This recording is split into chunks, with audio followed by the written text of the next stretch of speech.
एक बार की बात है, एक राजा अपने सिपाहियों के साथ जंगल में शिकार के लिए गया, लेकिन अचानक बारिश का मौसम होने की वजह से आकाश में अंधेरा छाने लगा और राजा अपने महल से भटक गया और सिपाहियों से अलग हो गया।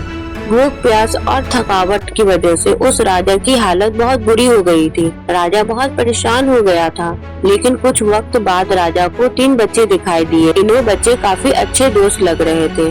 राजा ने उन तीनों बच्चों को अपने पास बुलाया और कहा, क्या तुम मेरे खाने के लिए कुछ खाना ला सकते हो? ये सुनकर तीनों बच्चों ने कहा, जी, अभी घर जाकर आपके लिए कुछ लेकर आते हैं। यह कहकर तीनों बच्चे अपने गांव की तरफ भागे और अपने अपने घर से राजा के खाने के लिए कुछ लेकर आए। राजा बच्चों के जोश और प्यार को देखकर बहुत खुश हुआ और तीनों बच्चों से एक सवाल पूछा, बच्चों, मुझे आज तुम तीनों से मिलकर बहुत खुशी हुई। तुम अपने जीवन में क्या करना चाहते हो? मुझे बताओ, मैं तुम्हारे लिए कुछ करना चाहता हूँ। बोलो, तुम्हें क्या चाहिए? यह सुनकर तीनों बच्चे कुछ देर तक सोचने लगे। फिर थोड़ी ही देर में उनमें से एक लड़के ने कहा, मुझे धन चाहिए। मैंने कभी 2 वक्त की रोटी नहीं खाई, कभी अच्छे कपड़े नहीं पहने, इसीलिए सिर्फ मुझे धन ही चाहिए। राजा ने कहा, ठीक है, मैं तुम्हें इतना धन दूंगा कि तुम हमेशा खुश रहोगे। यह सब सुनकर इस बच्चे की खुशी का ठिकाना नहीं रहा। अब दूसरे बच्चे की बारी आई तो राजा ने दूसरे बच्चे से पूछा, बताओ, तुम्हें क्या चाहिए? दूसरे बच्चे ने कहा, मैं चाहता हूँ कि मुझे एक बंगला और एक घोड़ा गाड़ी मिल जाए, क्योंकि मेरा घर छोटा है और बहुत बुरी हालत में है। ये सुनकर राजा ने कहा, ठीक है, मैं तुम्हें बंगला और एक घोड़ा गाड़ी दे दूंगा। अब तीसरे बच्चे की बारी थी तो राजा ने तीसरे बच्चे से पूछा, बताओ, तुम्हें क्या चाहिए?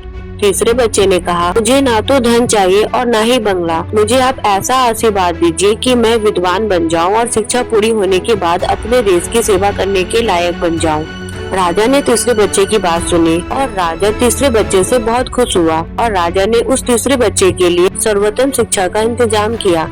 तीसरा बच्चा बहुत मेहनती था, इसलिए दिन रात एक करके उसने पढ़ाई की और बहुत बड़ा विद्वान बन गया और सही वक्त आने पर राजा ने उसे अपने राज्य का मंत्री बना लिया। अचानक राजा को सालों पुरानी वो घटना याद आ गई। राजा ने मंत्री से कहा, कई साल पहले तुम्हारे साथ जो 2 बच्चे आए थे, अब उनका क्या हाल है? मैं उन दोनों से मिलना चाहता हूँ। तुम कल उन दोनों को खाने पर आमंत्रित कर लो। मंत्री ने राजा की बात मानकर अपने दोनों दोस्तों को यह संदेश भेजा दिया। अगले दिन तीनों दोस्त राजा के सामने उपस्थित हुए। राजा ने कहा, आज मैं तुम तीनों को फिर से एक साथ देखकर बहुत खुश हूँ। राजा ने मंत्री के कंधे पर हाथ रखकर कहा, इनके बारे में तो मैं जानता हूँ, तुम दोनों मुझे अपने बारे में कुछ बताओ।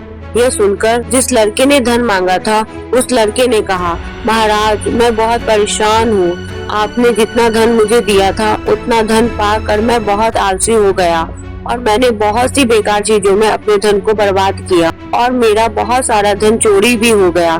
इसलिए मैं आज उसी हालात में हूँ जिसमें आपने मुझे पहले देखा था। यह सुनकर राजा ने दूसरे लड़के से पूछा, बताओ, तुम कैसे हो? दूसरे लड़के ने जवाब दिया, महाराज, मेरा भी कुछ ऐसा ही हाल है। मैं तो अपने बंगले में बहुत खुशी और सुकून से रह रहा था, लेकिन कुछ वक्त पहले आई बाढ़ में मेरा सब कुछ बर्बाद हो गया। मैं उसी हालात में हूँ जिसमें आपने मुझे पहले देखा था।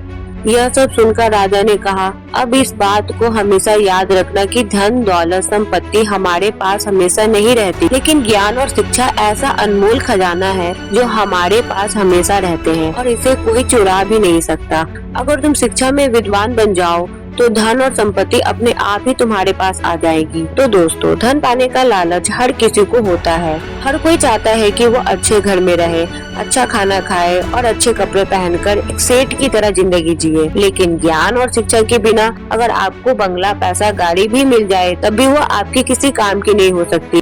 तो दोस्तों, हमें सबसे पहले शिक्षा को ही महत्व देना चाहिए, क्योंकि शिक्षा ही सही मायने में जीवन की कुंजी है।